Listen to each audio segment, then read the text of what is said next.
Is Bitcoin still worth buying in 2025? It's a question I hear all the time. People keep asking the same thing every single cycle. Is it too late? Did I miss the boat? Is Bitcoin still worth buying now? What's funny is this question has never changed. People were asking it when Bitcoin was $100. They asked it at 1,000, at 10,000, and they definitely asked it when it hit 60,000. And here we are in 2025 and the question is back again. But this time, things are different. Bitcoin isn't an experiment anymore. It's not some niche internet project. It has survived everything thrown at it. Market crashes, government bans, massive scams, years of mockery, and perhaps worst of all, complete silence. And that resilience, that survival, should tell you something important. Because Bitcoin didn't just survive because its price pumps. It survived because it actually works. Bitcoin in 2025 isn't about getting rich quick. Let's be honest, that phase is mostly gone. The days of turning a few $100s into a fortune overnight are behind us. Early Bitcoin rewarded extreme risk takers. Today, it rewards patience. It's making a fundamental shift, moving from a purely speculative asset into something that looks more like global financial infrastructure, and that's why it feels slower. That's why some people are calling it boring now. And that's exactly why so many people think the party is over. But think about it, boring assets are usually the ones that last. Has anyone ever called gold exciting? No, it's a rock. Yet trillions of dollars sit there quietly, holding their value. Bitcoin is slowly but surely moving into that category. A huge part of the problem is that most people still don't understand what Bitcoin actually is. It's not a company with a CEO. It's not an app on your phone. It's not just crypto. Bitcoin is a simple set of rules, locked in place by math and code, that no one can change. No one can print more. There's no central authority to appeal to. There is no emergency off switch. In a world where rules are constantly changing, where money can be printed without limit, and where your financial freedom can be restricted at a moment's notice, that kind of unbreakable consistency has immense value. Then you hear the other common argument. Bitcoin is too expensive. But expensive compared to what? You don't need to own one whole Bitcoin. You never did. You can own a tiny fraction of one. What really matters is the scale. Right now, Bitcoin is still incredibly small compared to the global markets for things like gold, bonds, or real estate. A big price number doesn't mean the market is saturated. It just feels that way psychologically.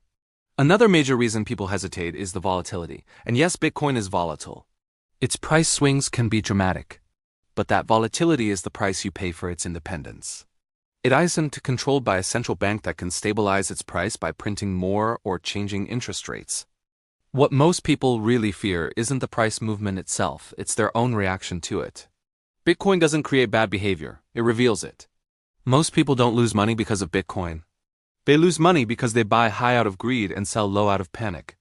By 2025, the landscape has changed in another critical way. Bitcoin isn't just held by a few early adopters and tech enthusiasts anymore. Major institutions are involved. Pension funds, asset managers, even some corporations are allocating a portion of their portfolios to it.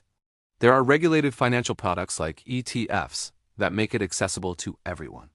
Governments can't just ignore it or wish it away anymore. Now, this doesn't make Bitcoin perfect. It doesn't mean the price will only go up. What it does mean is that Bitcoin has become much harder to kill. There are too many powerful incentives aligned to ensure its survival.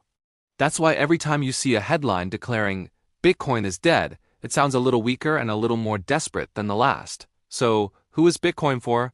Let's be clear, it's not for everyone. It's not for people chasing fast money. It's not for people who can't unemotionally handle seeing their investment drop by 30 or 40%. And it's definitely not for people who need absolute certainty in their investments. Bitcoin rewards those with long-term vision and emotional control. In the world of Bitcoin, doing nothing is often the hardest, but most effective strategy. A lot of people are asking the wrong question. They ask, will Bitcoin go up? A much better question to ask is, what happens if the financial system keeps changing in unpredictable ways, and I own nothing that can't be altered, seized, or devalued? Bitcoin isn't a bet on perfection. It's a hedge against the fragility of our existing systems. You don't buy fire insurance for your house hoping it burns down. You buy it because the consequences of not having it are far worse. Trying to time the Bitcoin market perfectly is a fool's game. It almost always backfires. There's no certainty here. The strategy that has consistently worked is actually quite boring, slow, steady accumulation over time, clear rules for yourself, and a very long time horizon. That's not exciting, but it is effective. Ultimately, Bitcoin doesn't care if you believe in it or not. It doesn't care about the news headlines or what some famous investor said. It just keeps running. A new block of transactions is added to the chain every 10 minutes, like clockwork. No matter what is happening in the world, that relentless consistency is its most powerful feature. So let's go back to our original question. Is Bitcoin still worth buying in 2025? If you're looking for a get-rich-quick lottery ticket, then probably not. But if you're thinking long-term, if you're thinking about protecting your wealth, about having financial optionality, about not relying entirely on systems you do not control, then the question starts to change. It's no longer, is Bitcoin worth buying? It becomes, how much exposure makes sense for me and my financial situation? And that is the question that most people, unfortunately, never get around to asking themselves. Thanks for watching.